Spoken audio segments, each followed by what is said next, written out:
as I prepared, I said, what is the crime? Because when you're talking about impeachment, you're talking about high crimes or misdemeanors.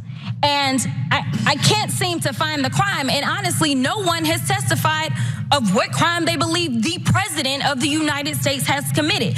But when we start talking about things that look like evidence, they want to act like they blind. They don't know what this is. These are our national secrets. Looks like in the to me. One of the more memorable moments to come out of the Republican-led impeachment hearing yesterday was Representative Jasmine Crockett, who's Democrat, if you hadn't guessed by what she was saying, from Texas, and her awesome takedown of Republicans who should obviously be focusing on Trump's crimes instead of trying to fabricate crimes to pin on Joe Biden, or maybe potentially they should be focusing on our impending government shutdown.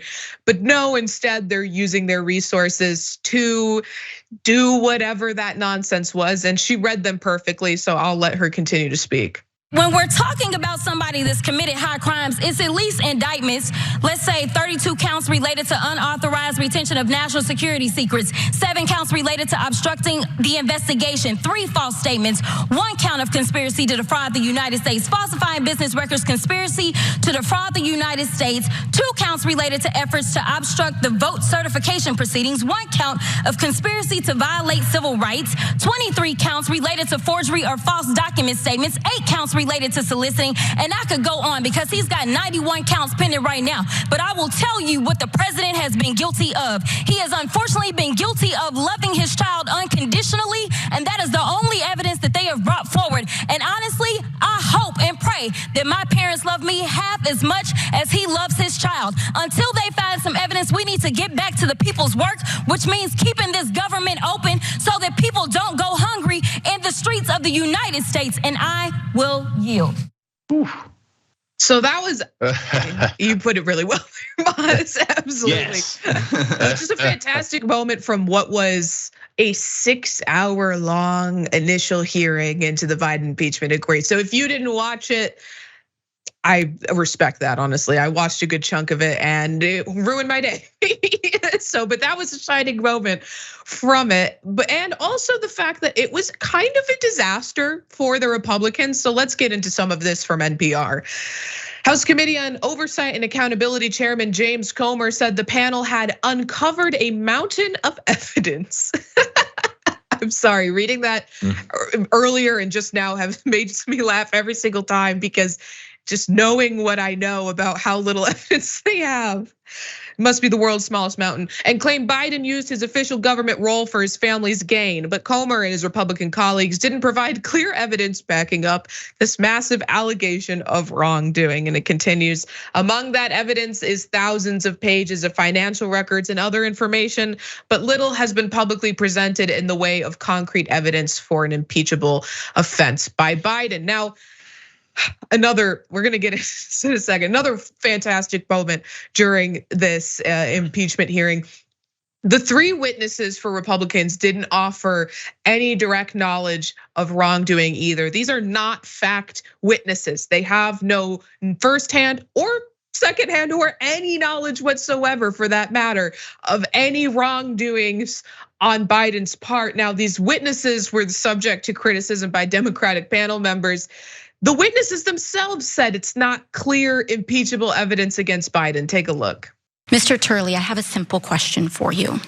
In your testimony today, are you presenting any firsthand witness account of crimes committed by the President of the United States? No, I'm not. No, you are not. Ms. O'Connor, you are the second Republican witness here today. Have you, in your testimony, presented any firsthand witness account of crimes committed by the President of the United States? I have not. Thank you. Now, Mr. Dubinsky, as the third and final Republican witness in this hearing, have you, in your testimony, presented any firsthand witness account of crimes committed by the President of the United States? I have not. And Professor Gerhardt, given that you are the minority witness, I assume the same, correct? I am not a fact witness, correct. Just taking them down one by one, making them acknowledge the fact that although they are the first 3 were the witnesses for the Republicans, they don't know. They have no clue. They have seen no evidence. They are there to present no evidence that Joe Biden is guilty of any wrongdoing. Again, great use of our taxpayer dollars and a great use of time when we are staring down the barrel of a government shutdown. So let's talk a little bit about who those people were. George Washington University professor Jonathan Turley and forensic accountant Bruce Dubinsky said the panel had enough evidence to open an impeachment inquiry, but did not have enough evidence to justify impeachment charges. Another law professor, Michael Gerhardt of the University of North Carolina, said he had not heard credible evidence to justify the probe and warned the panel that it was being driven by partisan concerns. Yeah, no duh.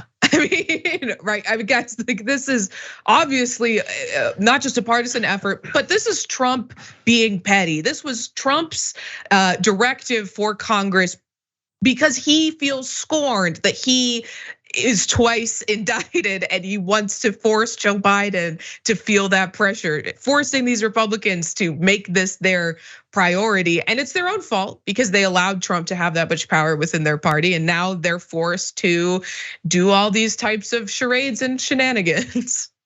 Yeah, they don't have evidence. They've got a hunch. It's like, I got a hunch that something fishy happened. Let's open an inquiry. Let's go to the impeachment inquiry.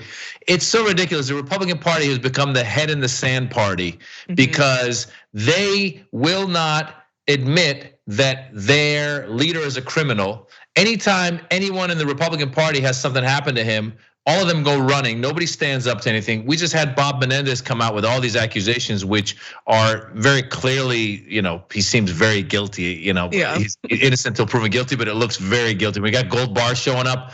You're guilty. And sure, some of the leadership have not come out and said that he should resign, but a lot of Democrats did. Fetterman was making fun of him on Twitter, saying, you should resign. So you see that a lot of times that the Democrats are actually stepping up and admitting when there's a there, and the Republicans don't. George Santos, whatever happened to George Santos? He's just floating around. Nobody's doing anything about him. So here we are, doing this inquiry into Joe Biden without any evidence, wasting people's time, and that those takedowns were so great. And it's just crazy to watch people go to these Trump rallies or any Republican rally and they ask them, they go, did Trump commit a crime? Well, Joe Biden and Mike Pence had classified documents as well. Well, what about the fact that, as she said, Trump's documents were in the poo-poo house, or the fact that Trump obstructed justice and wouldn't return, that's the crime. Or the fact that he tried to overthrow democracy on January 6th. They just keep putting their head in the sand and keep trying to deflect. I think it was Jared Moskowitz, I think that's his name, from Florida. He also put on an unbelievably beautiful show in his fabulous blue suit that he had on. I thought that was pretty fly. But no, but this is really a good way to handle the Republican Party, especially in through here. Whether it be the inquiry, the shutdown, their determination to pass these 6-week abortion bills, which, mind you, is going to very, very badly hurt Republicans in these House races. I think that's one thing that we overlook because Donald Trump and Joe Biden suck all the oxygen out of the room. But we saw what happened in Kansas and Ohio. Overwhelmingly, voters or even Republican voters are like, I don't know about this 6-week stuff, but the lawmakers are like, no, we must do this. That's going to continue to hurt them, along with voter suppression and just F your kids. They don't need to eat school lunches. That's going to come back to bite them. But let's talk about how she beautifully laid into all those charges. Listen. The federal government has like a 98, 99% conviction rating. Now, I can't sit here and say Trump's gonna go to prison. I think that's a stretch. But 91 charges, I can't see this dude walking away from 91 federal charges, given the fact that every day this man wakes up and puts a middle finger to the judge and the prosecutor and everybody who's in a position to throw him in prison. And we still have over a year left of this. So it's just an unbelievable dumpster fire to watch, but let's keep our eyes on these House races and these local races especially. Yeah, that's an excellent point because so much of what we've seen this rift between Kevin McCarthy and Matt Gaetz, and Kevin McCarthy has time and time again shown that he is a spineless creature willing to capitulate to the Matt Gaetz elements of the party at the massive disadvantage of these more moderate Republicans, if that's the thing that exists anymore. But these Republicans who are running in purple districts who have competitive re-elections coming up. These are people who are not safely in their seats. And if these states are passing, like you mentioned, these 6-week abortion bans, if these Congress people have to spend all their time talking about this impeachment inquiry and trying to justify why the government is shutting down because the leader of the party just has no backbone, right? That's definitely gonna hurt them, and that's gonna advantage the Democrats in 2024. But one last element of the story, I feel like I can't finish out this story without mentioning it, is what Marjorie Taylor Greene did and the warning she got from Representative Jamie Raskin, who didn't want a repeat of her displaying Hunter Biden nude photos. Let's take a look at this. He used his father, Hunter Biden used his father, the Vice President of the United States, to threaten his victim, who he had just trafficked for sex. And the Department of Justice refuses to speak to me. Hunter Biden needs to be held accountable for his sexual exploitation of women. And we've shown more evidence. Our colleague from Georgia has introduced before pornographic exhibits and displayed things that are really not suitable for children who might be watching. And bathing suit's not suitable, Mr. Raskin? Well, I'm saying I would like the member to be instructed to not introduce any pornography today, at least without running it. A bathing suit is not pornography, well, we Mr. can't see it from down there, so you didn't make it available to the minority before you started. Seen it before. It's on the internet. It's everywhere. You are submitting a naked woman's body. This is a bathing suit. This is a bathing suit. And it has not been clear before this committee. Glasses on. Do you wear them or not? I have contacts in. Thank you. Congratulations. I wish I wasn't wearing my glasses right now because I don't want to see this stuff. Oh gosh. It's absurd to me, first of all, that she can sit there and with no evidence claim that Hunter Biden is a sex trafficker. In a sane world, he would be able to sue the pants off of her for defamation.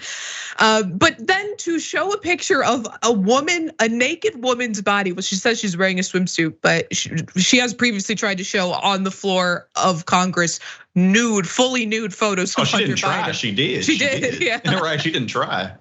Successfully, unfortunately. Right. But this whole thing has just been such a circus. But I mean, that is what I guess Republican control of the House looks like. You guys have any final thoughts on this?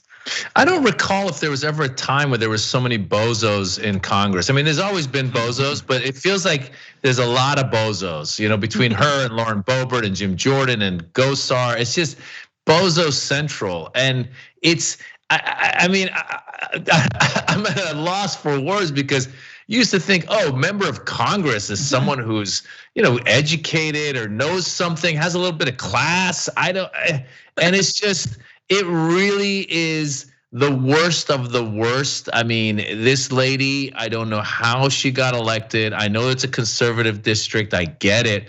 But even if I'm a highly conservative person, I'm gonna scratch my head and go, I don't know if she knows what she's doing. And she just keeps bringing out nudes. So, she's a loudly and proudly too. Porn. Right, and then she was like arguing, like, "No, I'm gonna show this if I want to." Yeah, actually, she has on a bathing suit, so that makes this totally appropriate. But look, man, reality television and American football destroyed this country, man. Because look, and the metric system, we don't, we're the only ones on that. But just in general, like it's like, entertainment is so ingrained into American culture that Donald Trump became president, and millions of people want him to be back in there again. Literal game show host, the guy. I mean, we know his record, but really seriously, this is largely a result of American culture. Everything's a reality show, and so I mean, look what we got. If you got enough clout, you can be a member of Congress. You're right. If substance meant something, Ralph Nader would have been president. Right, exactly. They're like, boring. Right, you're trying to help people now. We don't need none of that. No, we need more CrossFit crazies in Congress, right. Apparently. Hey, thanks for watching that video. We really appreciate it, guys. And we appreciate it if you become members because that allows us to be independent, honest, progressive, all the things that you don't get from corporate media. And all of that is because of you guys. Hit the join button below and become one of us. Become a Young Turk.